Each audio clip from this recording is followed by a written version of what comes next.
Ya, di Mandailing, Natal, Sumatera Utara, anak sekolah melintasi anak sungai dan juga bebatuan. Menteri Pendidikan dan Kebudayaan Nadiem Makarim mengatakan saat ini sistem pendidikan di Indonesia kurang begitu efektif.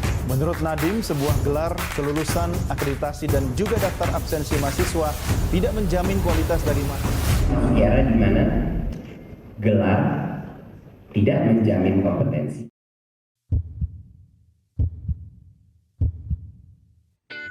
Selamat datang teman-teman di channel Kopi Masyarakat Indonesia, kolaborasi opini bersama masyarakat Indonesia.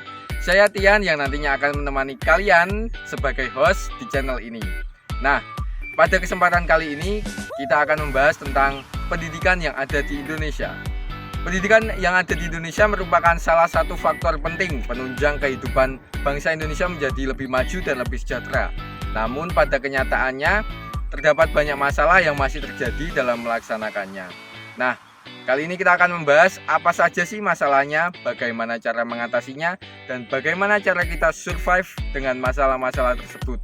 Nanti bersama dengan narasumber kita, Romo Helu, sebagai Direktur Yayasan Kanisius yang ada di Indonesia. Kepo kan? Simak terus kelanjutannya.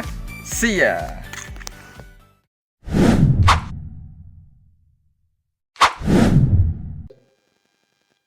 Ya, kita sudah bersama dengan Romo Helu. Halo Romo Helu, Hai. apa kabar? Kabar baik. Gimana kemarin kebanjiran nggak? Wah, saya enggak. Oh, saya Gimana kalian? Oh, Dari saya Kudus. kemarin di Kudus Pati ada beberapa bagian daerah yang banjir, Oke. tapi yang daerah sekolah saya nggak banjir. Enggak ya. Yang di Pati Kota juga nggak banjir, yang banjir hanya sekitar pinggirannya saja. Nah, Iya. itu gimana? Perjalanan dari Kudus ke Semarang. Perjalanan dari Kudus ke Semarang lancar, Om. Syukurlah. Lancar. Hanya sedikit genangan air. Oh, oke. Tadi soalnya saya lewat Jepara. Oh, gitu muter Ya, ya. muter ya. Jadi berapa jam? Jadi tadi berangkat dari jam 9, Mm-mm. dari jam 9 sampai sini tadi sekitar jam setengah dua. jam Kira-kira 2. jam dua, Iya, ya? jam 2, jam Oh, setengah kasihan, 2. cukup panjang tuh. Iya, lama, Romo. Oke, oke. Ya. Jadi kita pada kali ini akan membahas seputar pendidikan di Indonesia, Romo. Ya. Jadi pendidikan itu kan adalah salah satu faktor penting yang menunjang kemajuan bangsa kita. Tapi dalam kenyataannya, waktu pemerintah menyelenggarakan pendidikan ini masih timbul banyak masalah, Romo. Dan menurut data dari PISA tahun 2022, Indonesia itu berada pada peringkat 68 dari 85 negara. Itu kan menunjukkan bahwa kalau Indonesia itu masih memiliki kualitas pendidikan yang sangat rendah. Ya, kira-kira menurut Romo apa sih yang membuat hal itu terjadi? Ada beberapa faktor yang menurut saya ya sebagai praktisi pendidikan. Ya, Kebetulan saya sendiri pernah sebagai kepala sekolah di SMA Kanisius, di SMA Kolese Gonzaga, Jakarta ya. ya. Lalu saya menjadi ketua Majelis Pendidikan Katolik di Keuskupan Agung Jakarta selama 6 tahun. Ya. Saya juga terlibat di beberapa tempat untuk coba untuk melihat dalam perspektif pendidikan sebagai praktisi. Ya. Saya melihat begini. Yang pertama, gonta-gantinya kurikulum ini juga menimbulkan banyak persoalan. Ya, ganti menteri, ganti kurikulum, dan lain sebagainya. Nah, kita ditantang untuk menemukan sebuah formulasi pedagogi yang pas untuk masyarakat yang semakin maju. Itu tantangan yang bagi saya tantangan yang tidak mudah. Ya. Nah, kalau kita melihat dulu kurikulum 13 itu content based gitu kan, meskipun itu jauh lebih memberikan perspektif pada bukan content based tetapi namanya kan kurikulum berbasis kompetensi. Ya, dari KPK ke kurikulum 13. Competence based kurikulum. Ini mendekati sesuatu. Nah, sekarang bagaimana kemudian itu dikembangkan ini di dalam kurikulum Merdeka Belajar. Tetapi sebelumnya kita tahu ada kurikulum 84, kurikulum 94, bla bla bla bla bla bla. Sesuatu yang agak gonta-ganti dan tidak memiliki konsistensi. Saya melihat ini menjadi salah satu faktor. Ya, Faktor yang kedua, saya melihat bagaimana bahasa kita itu kan ya bahasa Indonesia. ya betul. Kita tidak berani keluar dari kepompong bahasa Indonesia. Mencoba bahasa baru ya. Bahasa misalnya, bagaimana bahasa Inggris terus menjadi second language kita itu masih belum jalan. Ya, masih belum dibudayakan ya. Persis. Bahkan di Jakarta pun ini belum cukup kuat. Ya. Apalagi di daerah. Ya. Ya, jadi faktor bahasa. Faktor yang ketiga, saya melihatnya begini. Dari sisi pedagogi, terlalu banyak muatan kurikulum, konten kurikulum yang akhirnya menjejali otak anak-anak. Ya. Kurang pada eksplorasi, ya, kurang pada kemampuan problem solving-nya. Berarti anak-anaknya itu masih terpaku dengan materi teoritis yang diberikan oleh ngapalin ya betul. yang ada di buku. Ya. Ya kan? Kalau sudah ngapalin merasa bahwa itu sudah pembelajaran. Ya. Saya merasa ini salah. Ya. Betul. Ya. Jadi ada beberapa di situ orang terlalu banyak dijejali hafalan. Ya. Nah, apa yang diperlukan supaya tidak banyak dijejali hafalan? Mestinya orang diajak untuk lebih satu, menemukan makna di balik peristiwa-peristiwa yang terjadi. Berarti selain mempelajari teorinya, tapi harus paham kenapa sih hal itu dipelajari. Ya. Dan itulah yang kita sebut sebagai reflektif pedagogi paradigm. Oh, ya. Pengetahuan baru nih teman-teman buat kita semua. Ya. Ya. Jadi orang diajak untuk bukan hanya ngapalin. Dan kalau sudah ngapalin serasa pengetahuannya sudah tambah. Enggak. Ya. Ya. Jadi eksplorasi itu juga dengan refleksi. Yang kedua tentu saja skill eksplorasinya juga lebih banyak melalui problem solving, discussion, project based learning dan lain sebagainya. Itu perlu ditingkatkan di sekolah-sekolah kita. Ya, maka sekarang ada sekitar 25-30% untuk project based learning. Dengan demikian kalian akan diuji. Kalau orang membuat project based learning, kalian mesti akan ditanya apa metode kalian, metodologi kalian. Bagaimana kalian menulis? Bagaimana kalian mempresentasikan? Ya kan?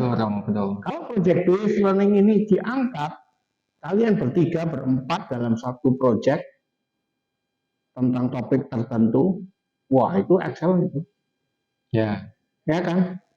Jadi kita selain belajar tentang ilmunya, tapi kita juga paham mempraktekannya. Gitu ya.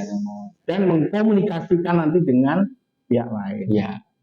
Artinya di dalam presentasi. Dan kalian perlu memiliki skill presentasi, bukan? Ya, betul. Sesuatu yang tidak bisa dengan sendirinya akan didapat. Salah satu masalah yang sangat sering saya jumpai ketika mengantar beberapa anak kami untuk ikut international competition dulu, itu kemampuan bahasa dan presentasinya yang karena belum menjadi budaya itu tadi ya. Jadi itu saya kira baik di sekolah-sekolah bukan lagi hanya konten, tetapi sesuatu yang jauh lebih memberikan kompetensi pada anak-anak. Dan itu diraih dengan macam-macam metode pedagogi. Kadang project based, kadang discussion, kadang presentasi, kadang jadi perlu variatif. Ya kan? Sarana-sarana untuk presentasi buat kalian juga menjadi penting. Gak bisa tidak sekarang. Ya, kalau kalian anak-anak SMA misalnya nggak bisa lagi PowerPoint yang lebih advance, untuk presentasi, lah sudah ketinggalan zaman kan. Ya betul. Sekarang digitalisasi sudah sangat maju, Pak. Persis.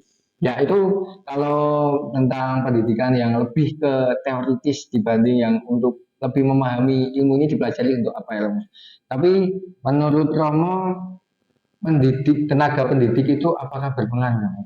Sangat berpengaruh. Karena data Badan Pusat Pemerintahan, data Badan Pusat Statistik tahun 2023 yang saya dapatkan itu sangat sayang sekali rakyat Indonesia yang berada pada lulusan diploma sampai S3 itu hanya 10%.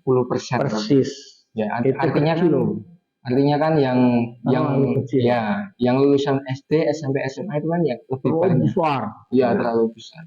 Nah, dan itu juga menjadi salah satu menurut saya faktor kenapa pusat kita juga rendah misalnya ya. Ya, betul. Karena universitas-universitas yang menyelenggarakan Ya. fakultas-fakultas pendidikan tidak cukup kuat. Oh, iya. Itu juga tidak cukup kuat. Saya merasa itu ketika harus mewawancara para calon guru dan lain sebagainya. Ketika kita mengadakan micro teaching untuk calon-calon guru, itu mereka tertatih-tatih. Jadi metodologi pembelajaran anak yang semakin advance mereka tidak menguasai. Zaman dulu ada SPG, Apa itu, Romo? sekolah pendidikan guru kan, zaman dulu. Oh, iya. Ya kan? Ya. Itu mereka yang digarap pedagoginya. Nah, sekarang dengan fakultas pendidikan ya, FKIP misalnya, keguruan dan pendidikan. Sayangnya seringkali pedagoginya tidak digarap. Harusnya ini digarap. Sehingga pendampingan anak untuk belajar betul, itu mereka paham betul. Nggak menjadi kesulitan. Banyak calon guru kita tidak sangat paham. Ya. Sehingga membantu anak-anak bagaimana. Kan masalahnya bukan bagaimana guru mengajar. Masalahnya bagaimana anak belajar. Ya. Di tangan para guru yang hebat. Kan? Kalau pengajarnya sendiri tidak bisa, anaknya bagaimana? Ya. Nah itu soal menurut saya. Maka saya sangat setuju pembinaan di dalam jabatan para guru. Ya. Itu terus harus diadakan. Harus. Rutin ya, harus mau nggak mau. Ya. P3K, PPG atau apapun namanya gitu ya. Lewat pembinaan dalam jabatan. Ya. Kita mau tidak mau harus meluangkan waktu untuk itu. Ya, sesibuk apapun. Ya, jadi tenaga pendidik kita juga terus terupgrade harus berkembangnya zaman gitu ya. Ya, dan itu juga yang saya coba buat di Yayasan Danisis. Oh ya, nanti kita coba bahas ya. Silakan. Poin pertanyaan yang dibahas itu. Ya, berarti selain anaknya tenaga pendidikan itu juga sangat penting ya. Penting sekali. Kalau pendidiknya nggak pintar, bagaimana anak yang dididik gitu ya. Oke, berikutnya kenapa sih Romo? Setiap negara maju itu pasti salah satu faktor yang ditinjau itu pasti selalu pendidikannya. Ya, karena itu kunci bagi kemajuan negara. Untuk menciptakan SDM yang tinggi, yang handal, yang kompeten. Ya kan? Itu tidak bisa tidak. Jadi salah satu kunci adalah bagaimana membuat sebuah program para guru di dalam jabatan kependidikan ini harus cukup kontinu. Ya. Ada guru-guru misalnya nanti level 1 sampai 5 tahun, sampai 10 tahun, sampai guru medior, kemudian juga persiapan untuk menjadi kepala sekolah dan lain sebagainya. Enggak bisa tidak. Itu kunci. Di negara-negara maju itu sangat disadari betapa pembinaan atau ongoing formation untuk para guru itu kunci. Ya, itu kunci. Ya, berarti solusi untuk masalah pendidikan kita itu ya gurunya tenaganya yang Persis. diperbaiki, metode belajar anaknya yang Upgrade, dipahamkan, dipahamkan, kemudian dikembangkan dengan lebih baik, lebih kreatif, ya, gitu kan. Lalu proses refleksi di dalam pembelajaran, sehingga anak-anak juga bukan hanya ngapalin, tapi Tapi juga menemukan makna dari apa Ya. yang dia pelajari.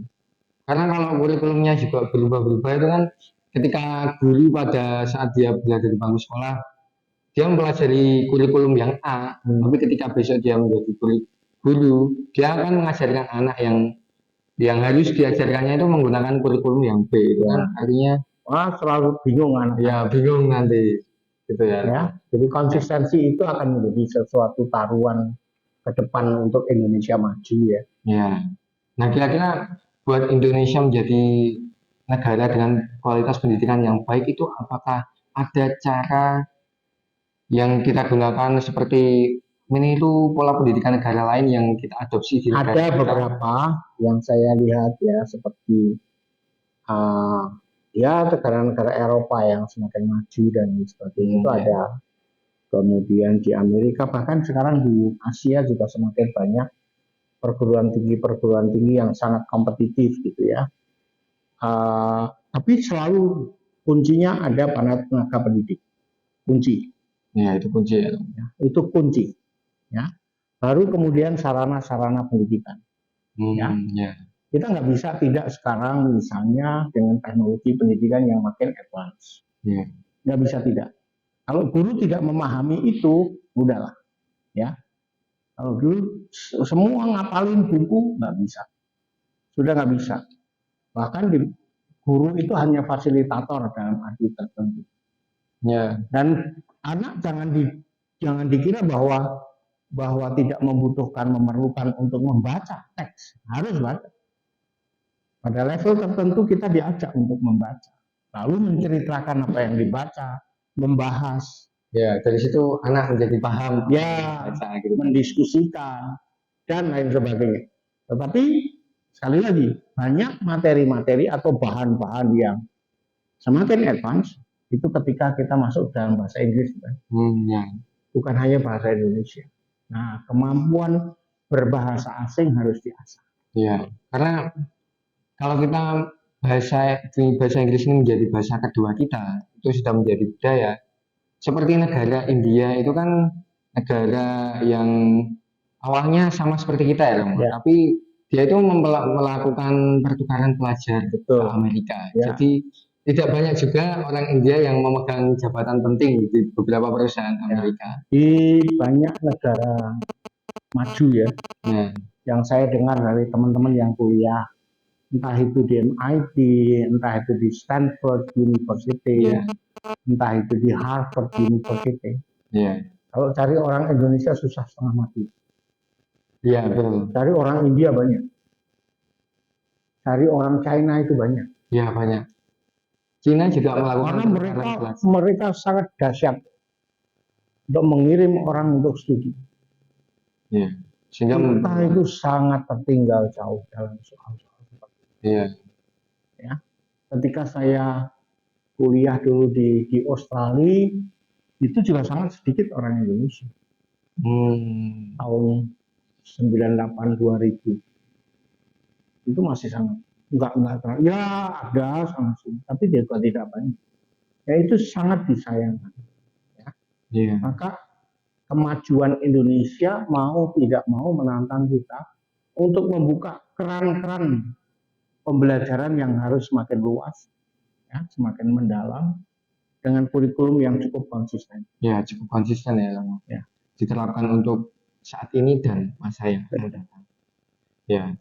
Nah, menurut Romo kan dulu juga sempat merasakan pendidikan yang ada di Indonesia ya. Kira-kira pendidikan zaman dahulu dan pendidikan zaman sekarang itu sistemnya lebih efektif yang mana, Romo? Bagaimanapun juga yang zaman sekarang punya banyak kemajuan. Ya. Harusnya ini tetap terus track ini dihidupi terus gitu kan. Kemajuan jangan berhenti.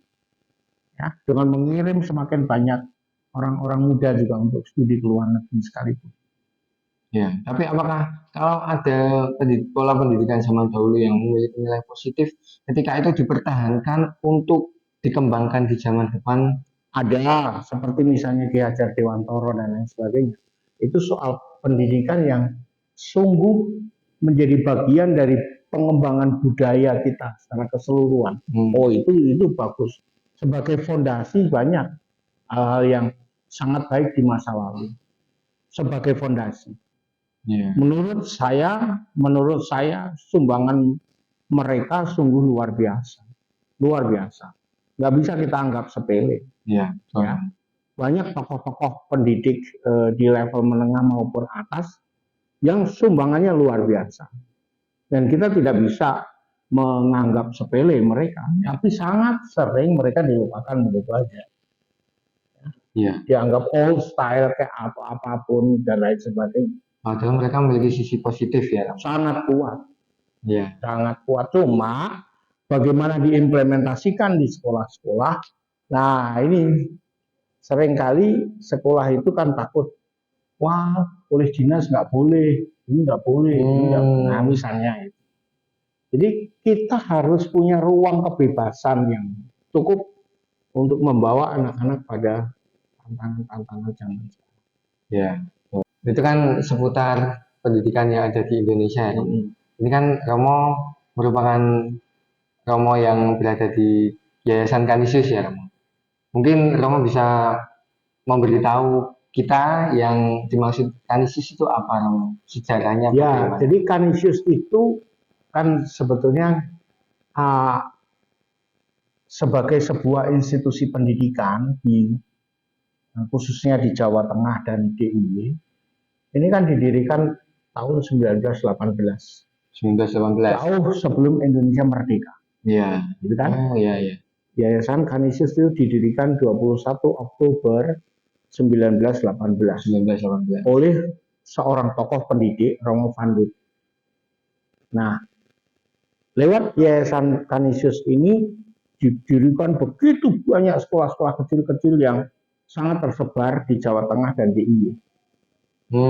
Di mana pada waktu itu kita semua masih sangat terbelakang tanda petik ya. Ya, kecuali ada beberapa pendidikan Muhammadiyah dan lain sebagainya, pesantren. Tapi Romo van Lith ini sangat menghargai budaya bahasa Indonesia. Berarti Bahkan bahasa Jawa. dasarnya dari bahasa Indonesia dan bahasa daerah itu sendiri ya? Iya. Oh, iya. Itu iya. dari Romo van Lith. Jadi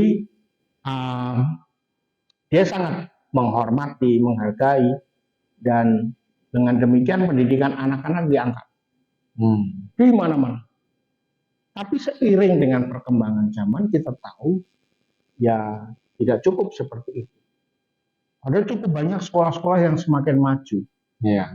Nah, Kanisius itu banyak keteter. Oh, Yayasan Kanisius itu banyak tertatih-tatih sesuai dengan perkembangan zaman. Karena berbagai macam faktor. Pasti. ya apa aja tuh? Ya antara lain soal sarana, soal pendidik yang tidak terupgrade dengan benar. Nah, bicara tentang soal pendidik, tadi kan kita juga sempat membahas bahwa pendidik itu adalah faktor penting jalannya pendidikan yang baik ya. Nah, kira-kira di Kanisius ini itu ada satu kriteria, ada beberapa kriteria untuk menciptakan guru-guru yang baik nggak sih? Ada. Bagaimana? Yang kita sekarang ini sudah punya beberapa program ya untuk itu. Bukan hanya soal kriteria. Jadi kriteria sebagai dasar untuk rekrutmen para guru juga ada. Ya. Itu ada. Standarisasinya ada. Oh ya. Ya, tetapi juga yang paling penting kalau seperti tadi saya katakan, bagaimana kemudian setelah kita rekrut, pembinaannya kita punya program nggak? Ya kan, dari pengangkatan, yang kemudian juga nanti dari sistem penggajian dan lain sebagainya dan lain sebagainya. Orang pasti harus hidup layak dong. Iya betul. Ya kan, ya. Mau tidak mau kita harus step by step naik.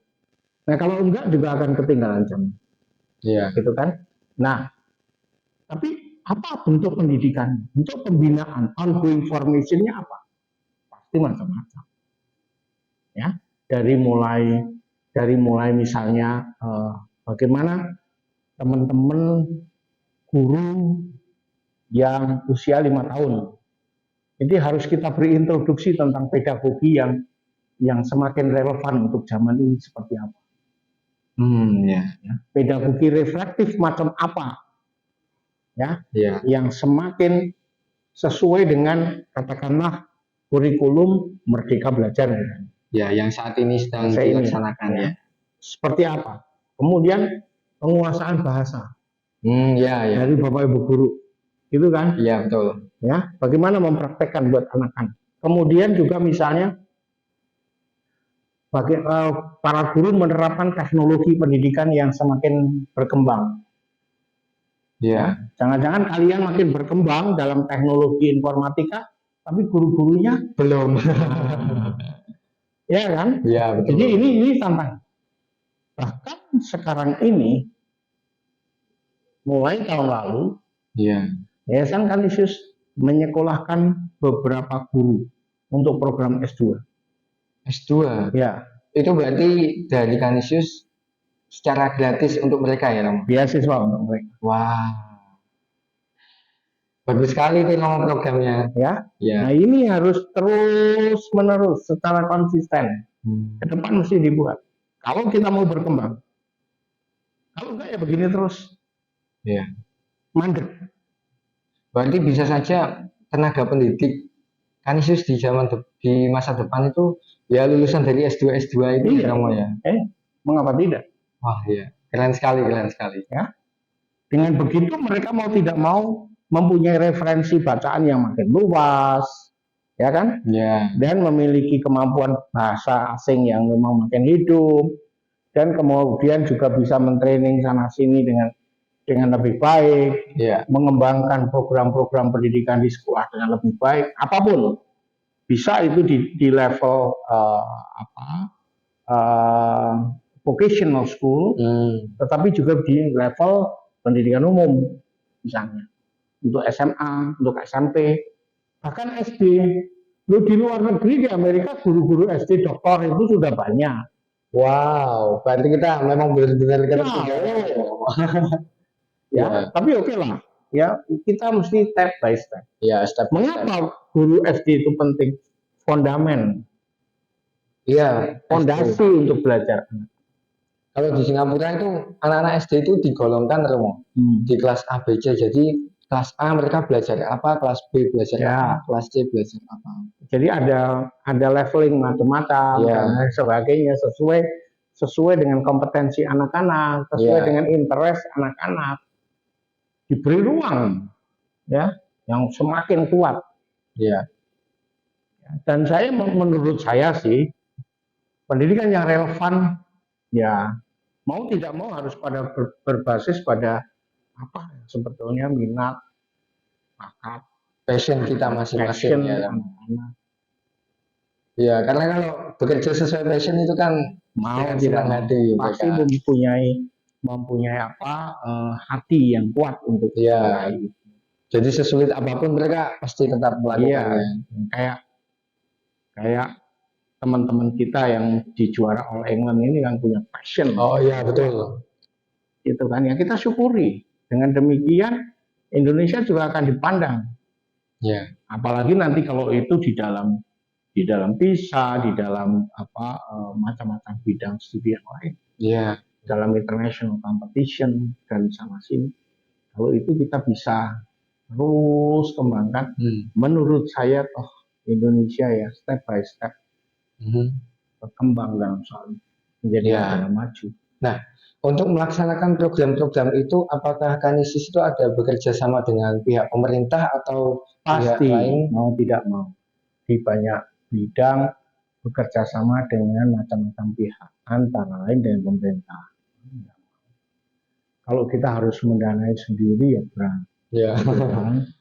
Tapi dari lain pihak kita sebagai sekolah swasta juga harus berani. Ya, meskipun kadang-kadang harus menggandeng sana sini dengan pihak perusahaan, ada corporate social responsibility mereka. Ya itu tetap harus terbuka. Dan saya bersyukur ya Ya puji Tuhan ya Long. Ya, ada beberapa pihak kayak Jarum Foundation, kayak Sinarmas Foundation, Iya. kan masih banyak yang lain. Ya, selain program untuk menyekolahkan guru-guru di Kanisius menjadi program S2, apakah Kanisius ada program yang kira-kira bisa menjangkau anak yang berada pada misalnya pelosok, yang memiliki kendala ekonomi, kondisi geografis mereka? Iya, kalau itu sudah dengan sendirinya ya. Kanisius itu kan memang didirikan untuk itu. Ya, Memang kesulitannya kemudian ke depan pasti dalam soal ketersediaan pendanaan ya, ya, finansial. Itu tidak mudah. Itu tidak mudah. Saya sekarang ini sungguh lagi berkutat dalam soal itu, bagaimana supaya itu bisa membantu banyak orang yang tidak mampu secara ekonomi, ya, betul. tetapi memiliki pendidikan yang berkualitas, Ya, karena di sekolah kita. Dan saya merasa bahwa ini bukan perkara yang mudah, tapi mestinya bisa. pasti bisa ya. Karena misalnya itu tadi saya katakan, ada macam-macam pihak. Ada corporate social responsibility yang bisa kita masukin misalnya. Ya. Ada dana-dana pemerintah yang bisa dimanfaatkan, dana BOS atau dana OP dan lain sebagainya. Kemudian dari orang tua murid, berapa persen. Dan kemudian masih ada kemungkinan kerjasama dengan macam-macam pihak yang lain. Ya, seperti Jarum tadi ya, Long. Ya, Ya, sekolah saya itu sebenarnya juga ada bantuan dari Jarum sehingga akhirnya ya dari mereka. Ya, Ya puji kan? Tuhan baik. Jadi dengan begitu lalu kita bisa memberikan sarana-sarana pembelajaran yang lebih baik, gitu kan? Betul. Nanti selain kualitas gurunya, sarana dan prasarananya juga semakin baik. Harus, mau tidak mau. Sehingga berjalan seimbang, Ya, menjadi berkembang, gitu Ya. ya. Nah, bicara tentang Kanisius di bidang pendidikan ya. Ya. Apakah Kanisius itu bergerak di bidang selain pendidikan, Kang? maksudnya. Apakah Kanisius bekerja melayani di bidang sosial? Enggak, terutama di bidang pendidikan. Karena Kanisius sendiri sekarang ini menyelenggarakan lebih dari 180 sekolah Di Indonesia, di Jawa dan DIY, di Jawa dan DIY. Jawa Tengah dan DIY. Wah, itu sudah sangat banyak. Ya, Padahal dulu jauh lebih banyak. Sudah beberapa yang terpaksa kita tutup karena tidak ada murid dan lain sebagainya. Tapi 180 sekolah lebih itu sudah lumayan banyak, ya. dengan jumlah murid sekitar 19.000. 19.000, wow. Dan itu tersebar di Jawa Tengah dan DIY. Dari pendidikan dasar, elementary school dan bahkan TK, ya, sampai pada tingkat SMA dan SMK. Dan sekarang sekolah semakin banyak. Ya, semakin banyak. Jadi SMK. persaingan mendapatkan murid memang makin tidak mudah. Ya, betul. Apalagi kalau sekolah-sekolah kita tidak kita upgrade dengan baik dan benar. Ya. Guru tidak kita upgrade dengan baik dan benar. Semakin tertinggal ya. Semakin tertinggal. Tapi dengar-dengar Kanisius itu punya media percetakan buku, Om. Ada di Jogja, tapi ya sekarang buku juga pemakaiannya kan makin nurun. Lebih ke digital. Teknologi digital. Iya. Nah, Bagaimana itu diterapkan? Mau tidak mau kita juga harus mulai berani masuk. Iya. Bagaimana misalnya nanti Kanisius bekerja sama dengan pihak lain mengembangkan digital library misalnya. Ya, perpustakaan digital. Ya. Jadi banyak kreativitas yang semakin ditantang, dituntut dari kita semua. Ya. Memasuki dunia industri 4.0 bahkan 5.0 semakin advance, semakin berkembang. Wah, iya, Long. Ya. Kalau kita nggak ikut berkembang juga ya kita tertinggal. Sudah kita akan ditinggal orang. Ya. Ya, maka ada sebuah buku yang bagi saya sangat inspiratif, Apa tuh? Berubah atau Punah. Berubah atau punah? Kalau kita tidak berubah, kalau kita tidak mengembangkan macam-macam pihak, macam-macam hal di dalam penyelenggaraan sekolah-sekolah kita, Kita yang hilang. kita yang hilang. Ya, betul Romo. Karena Ditinggal. saingannya semakin banyak. Ya. Nah, terakhir nih Mom, apa sih pesan Romo untuk pendidikan yang ada di Indonesia? Bagi saya untuk pendidikan di Indonesia adalah harus dicari formulasi kurikulum ya Ya, yang memang sesuai dengan tuntutan-tuntutan zaman. Ya. Kurikulum yang relevan. sesuai perkembangan zaman. Ya. Kurikulum abad 21 orang mengatakan. Ya, Ya. Tetap berbasis pada kurikulum dengan ideologi Pancasila. Tentu. Ya. Itu sebagai sebuah dasar kesepakatan bersama harus kita hidupi ya, betul. ya dalam ideologi ke depan. Tetapi itu harus diformulasikan di dalam konteks zaman yang makin berkembang. Maka membutuhkan kreativitas baru. Iya. Ya, yang khususnya pada kalian generasi anak-anak milenial seperti ini kan membutuhkan kreativitas baru yang harus didampingi oleh para guru. Iya, betul. Nah, itu pentingnya tenaga pendidik di situ ya, Romo ya. Ya. Ya. Dan gurunya juga harus ngerti bagaimana mendampingi anak-anak milenial. Iya, Kalian. betul. Karena banyak sekali teman-temanku yang cerita ke aku kalau cara didiknya guru-guru itu ya mereka masih kuno, jadi mereka belum bisa masuk ke dunia anak-anak zaman milenial ini loh. Sampaikan aja kepada Bapak Ibu guru. Iya. Menurut saya fair. Maaf Bapak Ibu guru. Ya. Iya. Bukan kok kami mau sekedar menjatuhkan atau mengkritik atau apa, enggak. Ini demi kebaikan bersama ke depan. Ya kan? Ya, betul. Sampaikan enggak apa-apa. Kalau menurut saya fair aja. Bukan untuk mencela, enggak. Ya. Iya. Kamu ngertinya apa? Enggak bisa. Karena kalau menurut saya mendidik itu akan lebih mudah ketika para tenaga pendidik itu masuk ke dalam dunia anak-anak yang dididik. Iya, betul. Kan, seperti kalau sama teman sendiri kan lebih dekat, lebih akrab gitu ya. Jadi lebih mudah mengajarkannya. Gitu. Maka sekarang kan di banyak tempat kita juga punya learning management system. Kayak gimana dulu, Bang? Untuk anak-anak SD dan lain sebagainya dulu. Learning management systemnya. Tahap demi tahap kita terapkan secara lebih baik. Ya. Jadi nanti ke depan juga ada bacaan-bacaan yang lewat ini. Sehingga orang sungguh-sungguh menggunakan smartphone dengan smart. Dengan fungsinya yang benar. Iya. Nggak sekedar buat main game doang ya. Main game, buat hoax dan lain sebagainya. Enggak. Tetapi cari formulasi yang benar. Ya. Dan itu kita pakai betul di sekolah, di dalam penyelenggaraan sekolah. Menunjang Itu kan. pendidikan juga. Nah ini untuk kami juga menjadi sebuah PR ya. Iya. Oke. Oke, Romo. Oke, terima kasih ya Romo. Sama-sama sukses, Bagas dan kawan-kawan. Iya. Ya. Semoga kalian semakin menemukan passion kalian di. Amin. Dan yang kedua, semakin menemukan juga nanti program studi yang akan kalian masuk. Iya, amin Romo. Good luck Terima kasih, ya. Romo. Oke.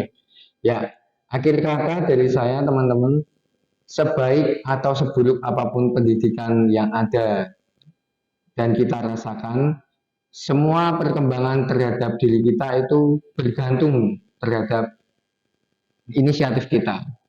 Kalau pendidikannya bagus tapi niat kita malas-malasan, ya kita nggak akan berkembang. Sebaliknya, ketika pendidikan yang kita rasakan tidak baik atau buruk, tapi kita sendiri ingin berkembang, kita akan mencari sumber informasi yang mungkin jarang orang bisa dapatkan, tapi kita akses, niscaya perkembangan pada diri kita akan terjadi dan masa depan yang cerah akan menanti kita di masa depan. Akhir kata dari saya Tian, Kapten dari Kopmas mengucapkan terima kasih.